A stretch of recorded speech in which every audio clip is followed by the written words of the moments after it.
Hey, thanks so much for joining me today. So today I wanted to talk about my first solo trip. I went to Jamaica. Montego Bay is where I landed, and I wanted to come to you guys to share with you what are some things that you can do on your solo trip. Some helpful tips if you're just going anywhere, but also specifically Jamaica. So last year in 2021, I took my first solo trip to Jamaica, Montego Bay. I stayed out there for about a week's time for my birthday. Purpose of me taking a solo trip was I wanted to experience what is it like to travel alone. Also, traveling with other people sometimes can get hectic because you and other people have to decide on things such as where to eat, where to go, and sometimes you just want the peace of mind of going wherever you want, doing whatever you want to do, and having a great time doing it.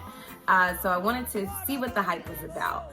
So let's get into it. So first thing I want to tell you guys is I had the opportunity to stay at a resort. I would highly recommend a resort over a hotel for several reasons. One, you have to remember, you are traveling alone, so you do want to be conscious of your surroundings.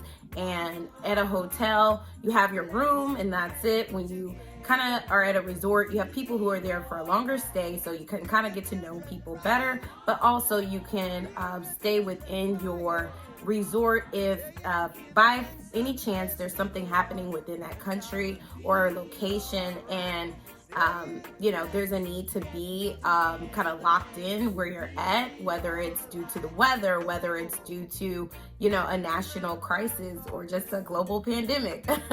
At least you're in a space that will allow you to enjoy the amenities, which kind of goes into my next reason.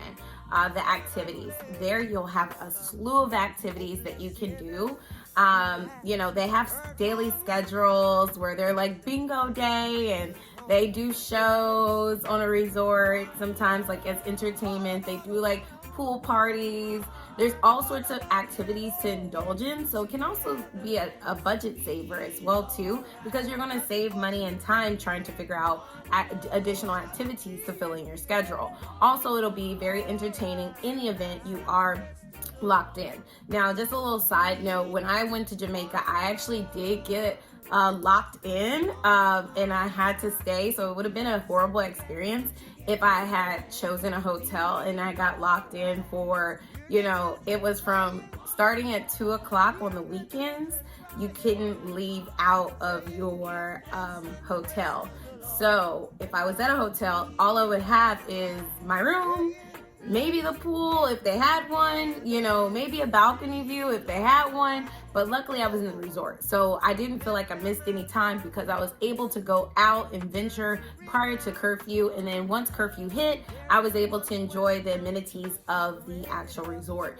So definitely, I highly, highly, highly recommend, especially now more than ever with the global pandemic happening, to indulge in a resort over a hotel. Also, they have the meals, so it's like all-inclusive vibes. So I know some people on TikTok, they're like eating, all-inclusive, and I highly recommend that you do that. Enjoy yourself. They have free drinks, free food, all you can eat. Go back 2, 3, 4 times. That's, what I did. But also you can schedule dining as well. So they do have places where they also allow you to indulge in fine dining courses and different amenities such as different types of cuisines. So please definitely look into those as additional options. It'll save you from having to go out too much. Once again, just thinking about safety first, it is important to make sure that you are conscious of your whereabouts when you go out. Maybe it's not so safe to go out at night, and so maybe it'll allow you to have your fine dining experience still, but just in quarters, where it's a safe environment. You know the people. By this time, you've been there for a few days, so maybe you even have met some people along the way. That is something that I would suggest. You're never really alone, so make sure that you are aware of your surroundings. Moving on, those are like my reasons for choosing like a resort over a hotel. But also I would, and here's just like a video of where I stayed, and where I stayed in my actual quarters. So definitely check that out. I stayed at the Decameron in Montego Bay. So it was very close to the airport. They don't have Ubers. They do have taxis. The taxi, once you get in the taxi, they give you a rate. Luckily, as additional as far as activities, I also had a tour guide. So I pre-scheduled a tour guide. I found him on Facebook, and I was able to kind of connect prior to going to kind of build up my itinerary outside of the activities in the resort. That way you know what you're doing, you know where you're going, and you can kind of scope it out by doing a little research as far as the specific things you want to do. So for me, something that I really wanted to do was the bamboo rafting. So I went to the Great River, and you'll see it here. It was so peaceful and so nice. Typically on the bamboo rafting, it does take 2 people to be on it. Luckily, there were guests. I had met some friends. They were about 3 people, and so it made the perfect match. Also, we went half on the bamboo raft, so it saved me there as well too. But we had the most amazing time, as you guys can see. It was super fun, and with the bamboo rafting, they also do like a massage where they can massage your legs, and you get a coconut to drink while you do it. So it's an entire vibe and experience. So I definitely highly recommend to do that as an activity outside of the resort.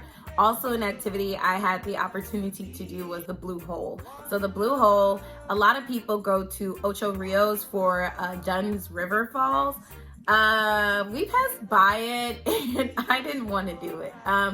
Make sure, disclaimer of the video, make sure if you're going to any waterfall in Jamaica, you bring water shoes.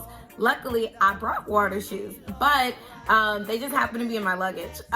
So make sure you intentionally bring water shoes because they are slippery slopes. Dunn River Falls is a huge hill that you hike up, and at the top of the hill you can enjoy the waterfall going down, and it looked amazing from the street, but just not my speed. So a smaller waterfall, but still very magical in its own space because it's blue water, and at the top of the Blue Hole, like waterfall, there's a cave, and inside the cave there is it's like a mud, but the mud has so many nutrients in it, it makes you like not ashy for days, literally what they said. So here's like a little picture of what that looked like. It was definitely messy. Wasn't expecting to get like my hair wet, or my hair, my feet, everything. So that was an experience. And then you jump into the water hole. It's 30 feet deep, and I don't know how to swim, but I had a life jacket. But it jumped into the 30-foot deep water, and then you kind of cleanse yourself off, and that's an entire experience.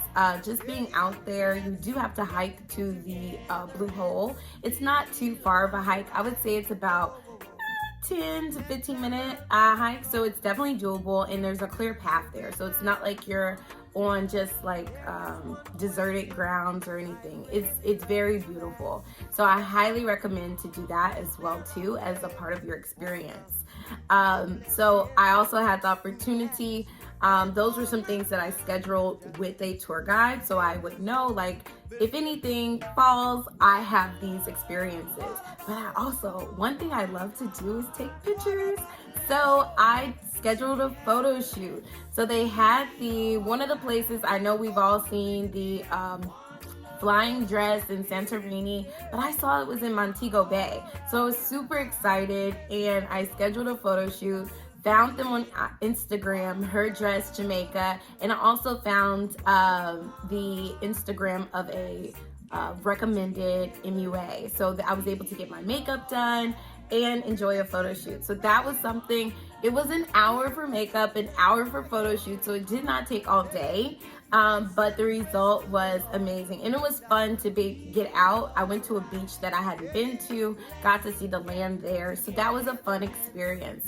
Here's a picture of the photo shoot and a video as well too, that you guys can see kind of how that went and behind the scenes. But it was an amazing experience.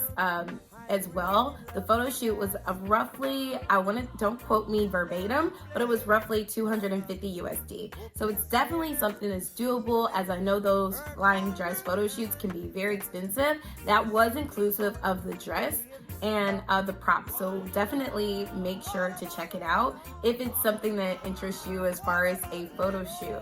The last thing I did during my time, I love boat tours, so I wanted to go on a boat tour, and originally I wanted to go in more of a canoe style boat. I ended up on a fisher boat.